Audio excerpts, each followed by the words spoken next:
berdasarkan ilustrasi yang tadi, kalian tahu nggak sih kenapa beberapa kelompok masyarakat itu mempunyai faktor resiko yang lebih tinggi daripada yang lainnya? Nah, apakah kesehatan itu hanya sekedar tentang rumah sakit dan obat-obatan? Tidak selalu ya. Faktanya, beberapa faktor resiko itu ada dari lingkungan sosial dan juga kehidupan sehari-hari. Nah, itu yang disebut dengan determinan sosial kesehatan. Nah, yuk kita bahas.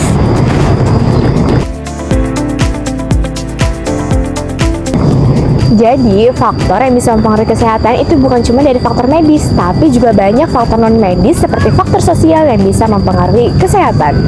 Nah, buat faktor determinan yang pertama, itu ada dari tingkat pendidikan.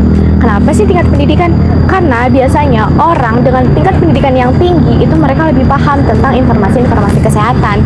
Dan mereka juga lebih jeli untuk memilah dan memilih fakta tentang kesehatan, yang mana yang hoax dan mana yang fakta. Selanjutnya itu ada kondisi ekonomi. Kalau misalkan kondisi ekonomi seseorang itu stabil, tentunya mereka bisa mencapai kebutuhan-kebutuhan dasarnya seperti makan makanan yang bergizi, lalu juga tempat tinggal yang sehat, dan juga akses transportasi yang memadai. Nah, kalau sebaliknya, seseorang dengan kondisi ekonomi yang rendah, tentunya mereka juga kesulitan untuk memenuhi kebutuhan-kebutuhan dasarnya seperti kesulitan mencari makanan yang bergizi, lalu juga kendaraan untuk menuju ke akses pelayanan kesehatan itu sulit, dan tentunya hal-hal itu akan menjadi masalah kesehatan untuk mereka. Lingkungan tempat tinggal juga mempengaruhi kesehatan kita. Karena jika kita tinggal di lingkungan tempat tinggal yang sehat dan juga bersih, tentunya itu akan mendukung perubahan perilaku dan juga akan meningkatkan derajat kesehatan kita. Dan sebaliknya, jika kita tinggal di lingkungan yang kotor dan juga tercemar, tentunya risiko terkena penyakit akan menjadi tinggi dan tentunya derajat kesehatan kita akan menurun.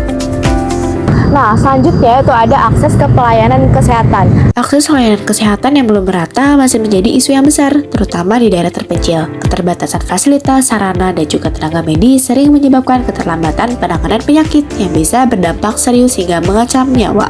Terakhir itu ada determinan hubungan sosial. Hubungan sosial yang positif dan lingkungan yang suportif itu bisa membantu menjaga kesehatan mental dan juga fisik. Dan tentunya hubungan sosial juga mempengaruhi perilaku seseorang loh, seperti mendorong kebiasaan hidup sehat dan mengurangi perilaku berisiko.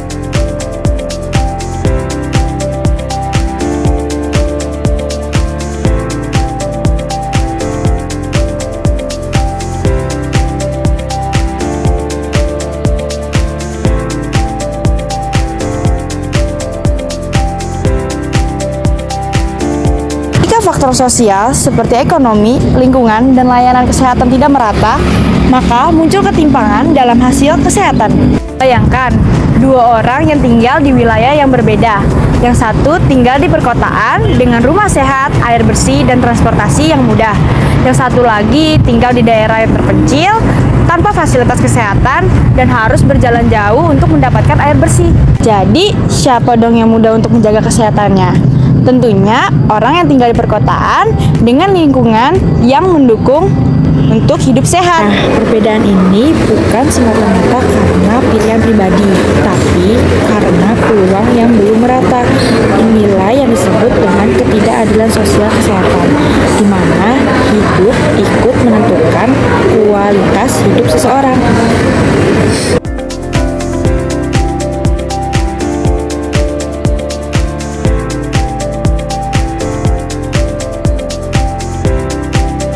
Nah, terus gimana dong biar semua orang itu punya kesempatan yang sama untuk hidup sehat?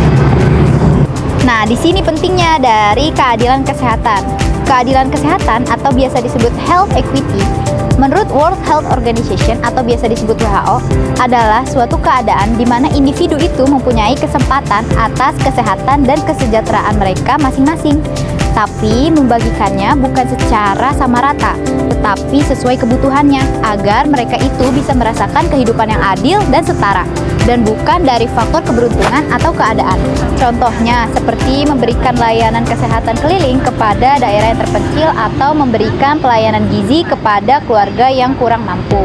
Nah, itulah kenapa keadilan kesehatan diberikan secara sesuai kebutuhan, karena hidup sehat itu bukan untuk sebagian orang, tapi untuk semua orang. Mewujudkan keadilan kesehatan bukan hanya menjadi tugas tenaga medis, melainkan membutuhkan kolaborasi lintas sektor seperti pendidikan, pembangunan lingkungan hidup,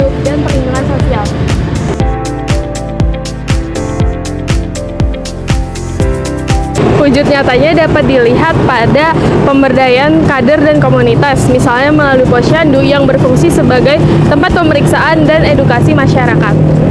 Program subsidi dan jaminan kesehatan seperti BPJS Penerima Bantuan Iuran atau PBI juga berperan penting dalam memastikan kelompok rentan tetap mendapatkan pelayanan kesehatan tanpa beban biaya.